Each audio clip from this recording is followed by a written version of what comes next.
Salut tout le monde, petite vidéo pour vous parler un peu du rôle commandant. Donc on va couper la vidéo, on va faire une petite vidéo courte et après d'autres petites vidéos. Donc là on va parler des compétences, de leur utilité et surtout pourquoi il faut l'utiliser ou pas l'utiliser. Donc en premier lieu on a la tête de pont. La tête de pont on l'utilise quand on sent il y a une chance par exemple d'aller attaquer une zone. Donc là, j'envoie ma tête de pont, assez éloigné du point fort. Pourquoi? Pour éviter qu'il la pète tout de suite. Et voilà, donc ça permet de créer du jeu et d'ouvrir un nouveau front en fait.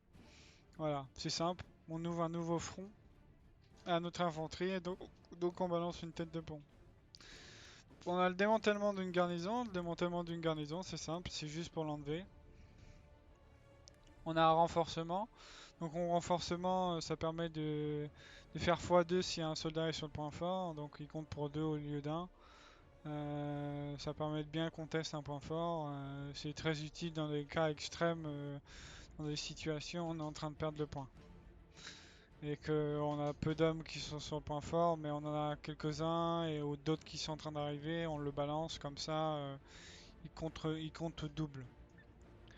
Après, on a encouragement. Donc, encouragement, c'est la capacité la plus utilisée du commandant et c'est la capacité qu'il faut le plus utiliser parce que ça duplique les nodes. Donc, au lieu d'être à 60, on est à 90. Donc, c'est une capacité qu'on utilise dès qu'on l'a. Dès qu'on l'a, on l'utilise. C'est simple. Si, si un commandant n'utilise pas cette capacité-là dès qu'il l'a, c'est pas un bon commandant. Il a pas compris que en fait c'est super utile, c'est même plus qu'utile, c'est ce il faut le lancer quoi. C'est une capacité où on est obligé de l'utiliser à chaque fois parce que ça duplique les nodes et dupliquer les nodes pendant 4 minutes, 3-4 minutes, ça fait pas mal de points, ça fait pas mal de carburant, pas mal de munitions, pas mal d'effectifs et c'est très intéressant pour l'équipe.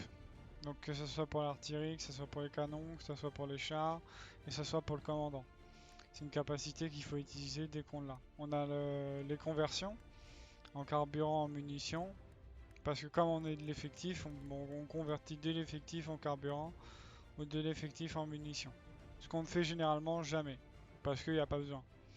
Et quand il y a les nodes, il y a suffisamment de nodes pour simplement pour faire apparaître des chars et pour utiliser l'artillerie. On a le drop de munitions, donc le dépôt de munitions, lui, il sert pas à grand chose parce que nos soldats survivent pas assez longtemps pour, à part peut-être les MG, ils survivent pas assez longtemps pour l'utiliser.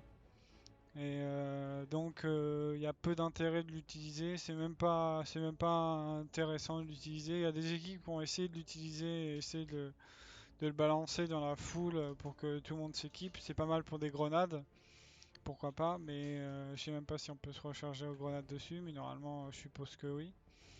Mais c'est une capacité que même des grosses équipes comme WTH, les DC Raptor n'utilisent pas, parce que ça n'a pas d'intérêt. C'est vraiment une capacité qui sert à rien.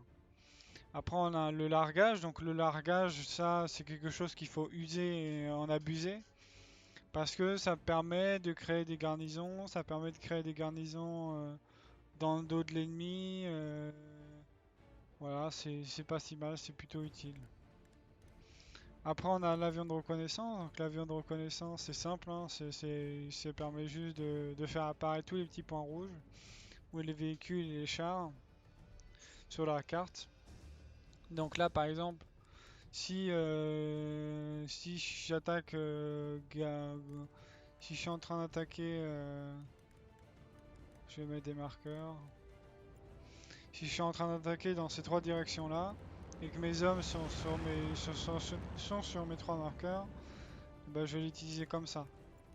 Comme ça, je vais pouvoir tout simplement voir ce qui se passe, voir ce qui se passe moi, voir ce qui se passe pour les SL et aussi pour l'artillerie. Donc tout le monde va voir ce qui se passe, où se trouve l'infanterie ennemie.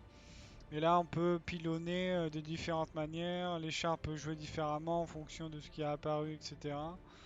Donc c'est une capacité très utile, qu'il faut aussi en abuser quand on l'a. Les deux capacités largage et avion de reconnaissance, ces deux capacités-là, on peut les utiliser, en abuser. Ça coûte pas cher. Bon, le largage surtout coûte pas cher. Mais l'avion de reconnaissance, quand il met plus de temps à arriver, en abuser, c'est pas excessif. On a toujours assez de munitions dans une game, que ce soit une game PE ou une game match. On a toujours assez de munitions en sachant qu'aussi on a encouragement. Et encouragement, même si c'est toutes les 10 minutes, c'est pas mal du tout, c'est pas mal utile. Donc voilà, donc on peut en abuser et en user comme bon nous semble.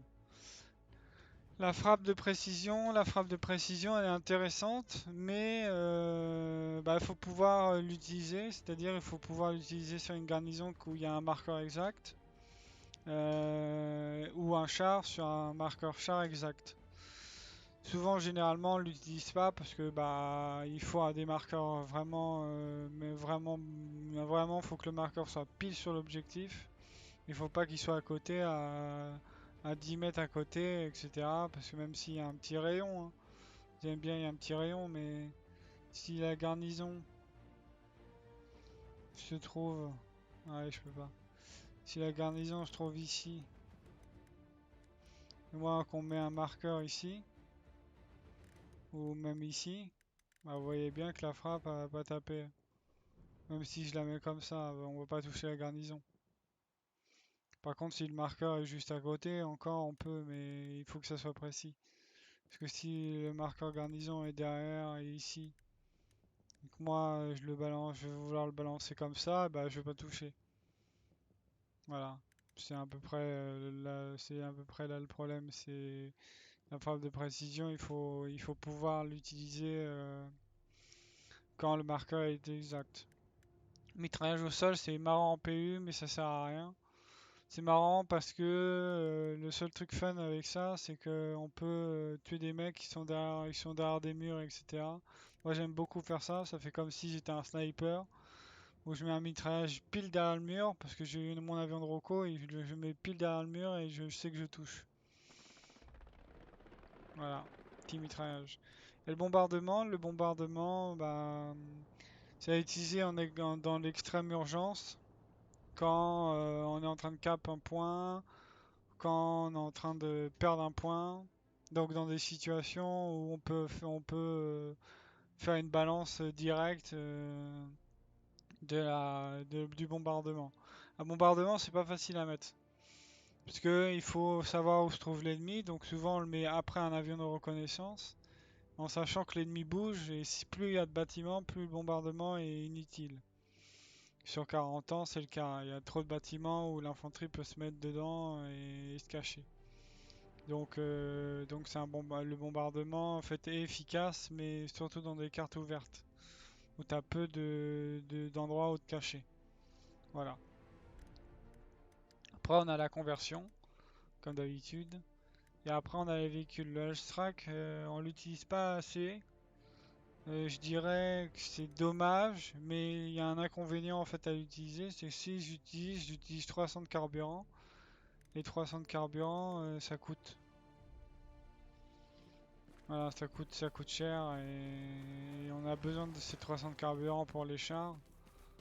Euh, mais nous, comme on a deux chars, je devrais peut-être essayer de voir si je peux pas utiliser le Hallstruck. Parce que nous, on a que deux chars, deux équipages de chars.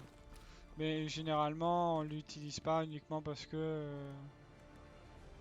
a besoin, on a besoin de ces ressources pour les chars.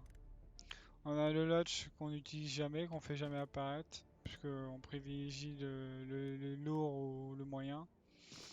Après on a j'allais dire le Panther, le Panzer 4, où lui on l'utilise uniquement quand l'équipage de char n'a plus suffisamment de ressources, on lui envoie ça, mais ça c'est par dépit quoi.